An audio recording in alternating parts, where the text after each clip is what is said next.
अच्छा, हम बात कर रहे थे गैलेक्सी की ना। गैलेक्सी की डेफिनेशन लिखें। गैलेक्सी की डेफिनेशन क्या है? इट इज अ, मैंने कलेक्शन लिखवा दिया था ना पहले। A large cloud of gas and dust collapse under its own gravitational field. क्या डेफिनेशन लिखवाई थी इसकी? ठीक है, स्पाइरल तक लिखवा दिया, ओके। तो फर्दर स्पाइरल्स आगे लिखें। It spirals and moves in a universe. It is spiral and moves in a universe. The galaxy in which Earth exists, the galaxy in which Earth exists is called Milky Way.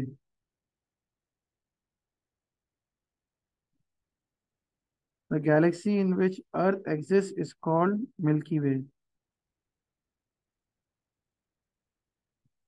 कुछ facts हैं regarding the galaxy और stars, बता देता हूँ।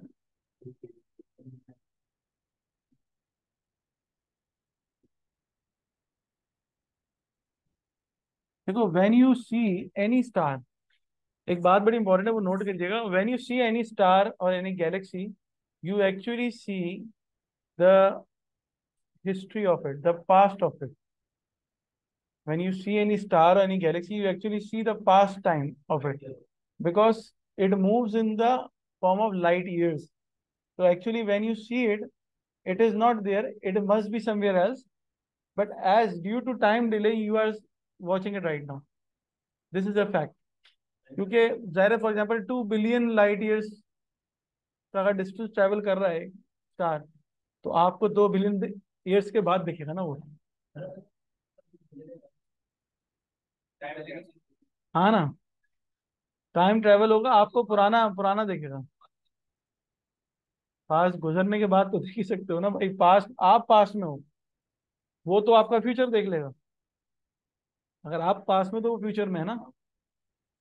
Star अगर आपसे तेज जा रहा है, मतलब और ज्यादा दूर जा रहा है, 1.5 बिलियन या मिलियन लाइट ईयर्स का डिस्टेंस ट्रेवल कर रहा है वो, तो आपको तो उतने अरसे बाद दिखेगा ना वो गुजर चुका है, एक इवेंट होगा तो दिखेगा ना। आप पास्ट में जी रहे हो क्योंकि वो आगे से आगे जा रहा है। इसको इस तरह देखो, फॉर एग्जाम्पल अगर किसी मुल्क में, दुनिया में सूरज पहले निकलता है, ठीक है, तो उससे क्या हो रहा है, आप सूरज बाद में देख रहे हो, तो उसने पहले देखा है तो आप बाद में देख रहे हो ना। आप ये थोड़ी कि मैं पास्ट में हूँ भाई, एक सीक्वेंस है, पहले उसके बाद जाएगा फिर आपके पास आएगा। तो इस तरह से स्टार को अगर आप देख रहे हो, तो स्टार गुजर तो पहले चुका होगा, वो देख आप रहे हो। एक बेसिकली ना थेरी है, हेजनबर्ग अनसर्टेनिटी प्रिंसिपल है, एक वो साइंटिस्ट थे, उन्होंने एक बात बताई थी। उन्होंने कहा था देखो, आप जो है ना उसको देखते हैं ना कभी भी किसी ऑब्जेक्ट को, तो आपको उस देखने के लिए उस पर लाइट मारनी पड़ती है, लाइट थ्रो करनी पड़ती है। तो लाइट खुद क्या वेव है, किसी ऑब्जेक्ट पे दोगे तो ऑब्जेक्ट खुद क्या मैटर है। तो वो ये कह रहा है कि भाई एक वक्त में आप लाइट की पोजीशन और उसका मोमेंटम दोनों एक साथ ही देख सकते हैं।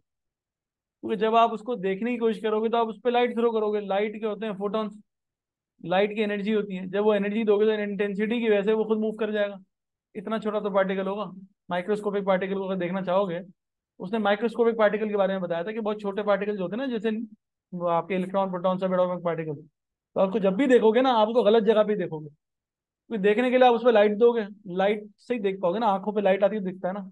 तो लाइट की वजह से वो शिफ्ट हो जाएगा, शिफ्ट हो तो उसकी पोजीशन सही नहीं होगी। आप तो देख तो रहे होगे, लेकिन उसकी पोजीशन लोकेट डिसलोकेट हो चुकी होगी इस वक्त। तो उसको देखने के लिए उसको डिसलोकेट करना शर्त है। एक सेकंड होल्ड करना, कोई मैसेज आ रहा है शायद किसी स्टूडेंट के ना रहे हो।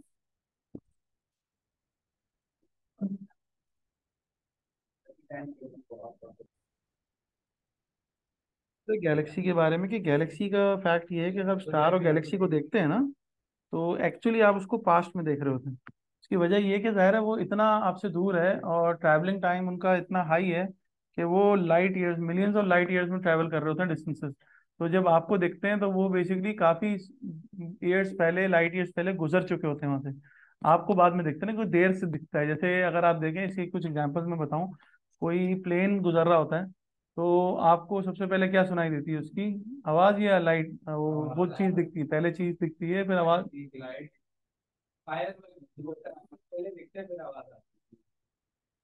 ठीक है। तो उसकी वजह ये होती है कि आपके पास जो है ना, ये ट्रैवलिंग टाइम का हिसाब होता है, कौन सी चीज तेज जाती है। तो लाइट पहले जाती है तो पहले दिखती है, साउंड बाद में तो बाद में दिखता है। सही है। आपको जो वो आवाज वाली बात आप कर रहे हो ना, वो ये है कि प्लेन है, वो चला गया फिर भी आवाज रह गई। ये कहलाता है मैश नंबर। मैश नंबर होता है अगर आपकी ऑब्जेक्ट जो है साउंड से ज्यादा तेज जाए, तो ऑब्जेक्ट आपको बाद में दिखेगा, साउंड पहले आएगी। वो दैट इज डिफरेंट। साउंड की वेलोसिटी और आपकी अपनी वेलोसिटी की ज्यादा, जैसे कि एक प्लेन है, वो गुजर भी गया ना, साउंड आ रही है क्योंकि साउंड की स्पीड जो है उससे ज्यादा हो गई, और वो आने से पहले साउंड आ रहा है, वो मैच नंबर कहलाता है। वो बेसिकली एरोप्लेन की स्पीड को मैच करने के लिए करवाया था, वो डिफरेंट चीज़ है। अभी ये है कि आपने एक चीज़ देखी पहले, ठीक है, वो फास्ट जा रही थी तो पहले देखी ना। इसी तरह यहाँ पर भी यही है कि क्या ये लाइट ईयर्स में ट्रैवल कर रहा है, जब लाइट ईयर्स में ट्रैवल करेगा तो इतना तेज जा रहा है कि आपको देर से दिखेगा, क्योंकि आप थोड़ी लाइट ईयर्स में ट्रैवल कर रहे हो। आप दोनों का अगर फ्रेम ऑफ रेफरेंस सेम होगा तो आपको एक साथ दिखेगी। इसको कहते हैं inertial frame of references. Galileo का नाम का एक साइंटिस्ट है, उसने इसको इजाद किया था। उसके बाद से ये चीज़ें डेवलप हुई हैं फर्दर मॉडर्न फिजिक्स के अंदर। उसने कहा भाई फ्रेम ऑफ रेफरेंसेस होते हैं। एग्जाम्पल है, मैं इसको थोड़ा सा फर्दर करूंगा, अपनी बात को एक्सटेंड करूंगा। एग्जाम्पल ये है कि मैं एक ट्रेन में बैठा हूँ, और मैं ट्रेन से बाहर देख रहा हूँ, और बराबर वाली ट्रेन में आप बैठो, मैं आपको देख रहा हूँ, हम दोनों रुके हुए हैं स्टेशन पे, हम दोनों देख सकते हैं। जैसे ही आपकी ट्रेन चलना शुरू होगी ना, मुझे लगेगा मेरी ट्रेन आगे जा रही है, आपकी ट्रेन अगर पीछे की तरफ जा रही होगी ना, मुझे लगेगा मेरी ट्रेन आगे जा रही है। तो ये क्या होता है, ये कंपैरेटिव जर्नी होती है, कंपैरेटिव वो होती है, मोशन होती है, जिसे हम कहते हैं रिलेटिव मोशन। एडमेस में एक चैप्टर भी था पहले आपका, ये खत्म हो गया 2 साल से। रिलेटिव मोशन का मतलब ये होता है कि मैं दूसरे के रिस्पेक्ट से कितना दूर या कितना करीब। हम अक्सर एक्स एक्सिस वाई एक्सिस बनाते हैं, उधर ओरिजिन ओ बनाते हैं, वो ओरिजिन को हम बेंचमार्क लेते हैं, उससे हम बता देंगे इससे मैं कितना दूर, इससे मैं कितना करीब हूँ। तो मैंने अपना बेंचमार्क आपको बनाया था, सामने वाली ट्रेन में आप बैठे हुए थे, जैसे आप मूव कर गए तो आपका डिस्टेंस मुझसे चेंज होना शुरू हो गया। चेंज हुआ तो मुझे फील हुआ शायद मैं ट्रैवल कर रहा हूँ, तो मैं नहीं, आप ट्रैवल कर रहे थे। आप ट्रैवल कर रहे थे तो मुझे फील हुआ कि मैं चल रहा हूँ, और मैं चलूंगा तो आपको फील होगा कि आप चल रहे हैं। हाँ, हम रोड पे बहुत एग्जाम्पल, आप रूट मूव क्या मूव करें तो वो मूव करता है, क्योंकि फ्रेम और रेफरेंसेस डिफरेंट है। समझ रहे हैं बात को। तो ये सारी चीज़ है। अच्छा भाई, अब हम बात करते हैं, हमारे पास गैलेक्सी हो गया, हमारे पास फॉर्मेशन ऑफ स्टार हो गया, स्टार की हमने जर्नी देख ली, और इसकी फॉर्मेशन और डेथ भी देख ली, ठीक है। अब हमारे पास जो लास्ट टॉपिक है ना आज के क्लास का, वो है यूनिवर्स। हमने स्टार्स देख लिया, अब हम यूनिवर्स को देखते हैं। यूनिवर्स के बारे में एक जो है वो क्लेम है साइंटिस्ट का, एक थियरी है, उसके हिसाब से वो कहते हैं कि यूनिवर्स इज एक्सपेंडिंग। क्या कहते हैं? Universe is expanding.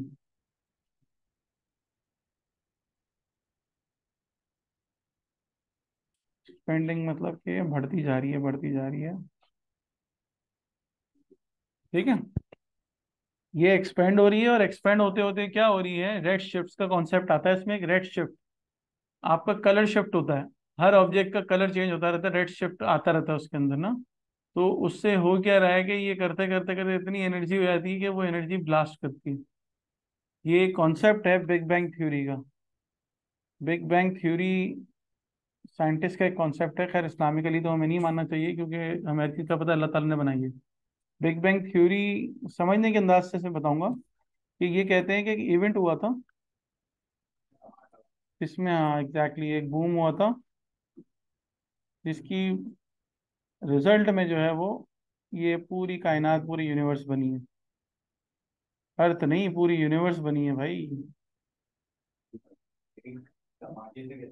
धमाका हुआ। वो उसने यही कहा ना कि भाई इतनी ज्यादा एनर्जी एक जगह पे कॉन्सेंट्रेट हो गई थी कि वो एनर्जी ने एक्सप्लोड किया, वो एक्सप्लोड हुआ, उसके अंदर से एनर्जीज निकली, उसके अंदर से ऑब्जेक्ट्स निकले, और हर चीज अपनी शेप में आ गई। तो उन्होंने कहा कि भाई ये एक तरह से दुनिया बनी इस पर। उसमें प्लैनेट्स भी बन गए, उसमें स्टार भी बन गए, उसमें सन भी बन गया, ये उनका कॉन्सेप्ट है। अच्छा, इसको हम अपने कोर्स में कैसे रिलेट करेंगे, हम अपने कोर्स में ही देखेंगे कि क्या कैसे कहते हैं इस बात को। अगर हम देखें, मैं आपको इमेज दिखाता हूँ। इमेज अगर हम देखें तो ये क्या कहता है, यहाँ देखें ये विबग्योर है। विबग्योर में भी आप देखें ना, एक रेड शिफ्ट आ रहा है हर चीज में थोड़ा थोड़ा रेड मिला हुआ जरूर है, हर कलर में ना रेड का एक इंटेंस कंपोनेंट है, किसी में ज्यादा किसी में कम। तो होता ये है कि ये कॉन्सेप्ट है जिसको हम कहते हैं डोपलर इफेक्ट। क्या कहते हैं? डोपलर इफेक्ट कहता है कि कोई ऑब्जेक्ट जो है ना, वो आप उसको कितनी दूर से देख रहे हो, ये कॉन्सेप्ट है। जितना आपसे दूर जाता जाएगा ना, तो उसकी एक्चुअल वेवलेंथ जो है ना, वो आपकी ऑब्जर्व वेवलेंथ से चेंज हो जाएगी।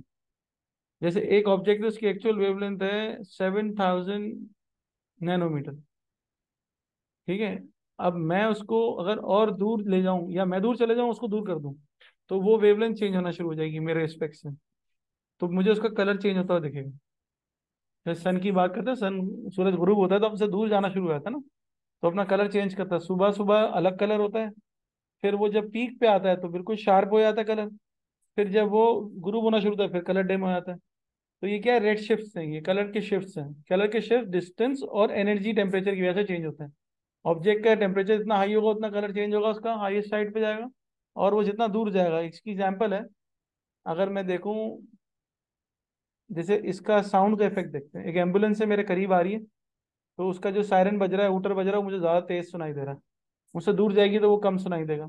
इसी तरह एक ऑब्जेक्ट है, एक दूर से मैं देख रहा हूँ, एक गाड़ी आ रही है, पहले बहुत छोटी दिख रही है, पता ही नहीं है क्या। जब मेरे करीब आई तो मुझे देखा, अच्छा यार ये वाली गाड़ी है। फिर वो दूर जाती है, फिर वो बिल्कुल आंखों से ओझल हो गई, मुझे बहुत छोटी छोटी दिखते दिखते एक पॉइंट बनते बनते खत्म हो गई। अक्सर आप देखें, सीवी वगैरह जाएं, बीचेस पे जाएं, वहां पर शिप्स चल रहे होते हैं। करीब आते तो आपको पता चलता है अच्छा इतना बड़ा क्रूज है ये, तो जब दूर जाता है तो एक लाइट की तरह दिख रहा होता है। तो ये ऑब्जेक्ट अपना साइज छोटा करता जाता है, अपनी इंटेंसिटी वेवलेंथ रिड्यूस करता जाता है, और फिर क्या होता है कि वो उसके मुकाबले में उसकी वेवलेंथ कम होती जाती है। तो ये कि यही बताया इसमें कि जब ये शिफ्ट होता है ना, तो कलर चेंज होता है। कलर चेंज होता है तो एक्सपेंशन होती है। जो चीज़ जितनी दूर जाएगी उतनी ज़्यादा एक्सपेंड करेगी। जब दूर जाएगी तो एक्सपेंड करेगी ना, जो चीज एक्सपेंड होगी वही दूर जाएगी ना। तो ये बता रहे हैं कि यूनिवर्स जो है ना, टाइम टू टाइम जो है ना, रेड शिफ्ट करी जा रही है और अपने आप को एक्सपेंड की जा रही है और बढ़ाती जा रही है, फैलाती जा रही है। फिर बिग बैंग जब एक पहला धमाका हुआ ना, वो एक्सपेंशन का फर्स्ट स्टेज था। अब ये एक्सपेंशन कंटिन्यू होती जा रही है।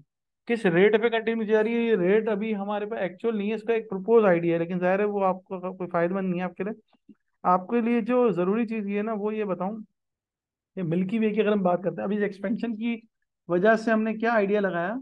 इस एक्सपेंशन की वजह से हमने आइडिया ये लगाया कि हमारे पास कितनी बड़ी यूनिवर्स है। यूनिवर्स का तो साइज अभी तक किसी ने कन्फाइंड ही नहीं किया, तो अप्रोक्सीमेशन आती रहती हैं।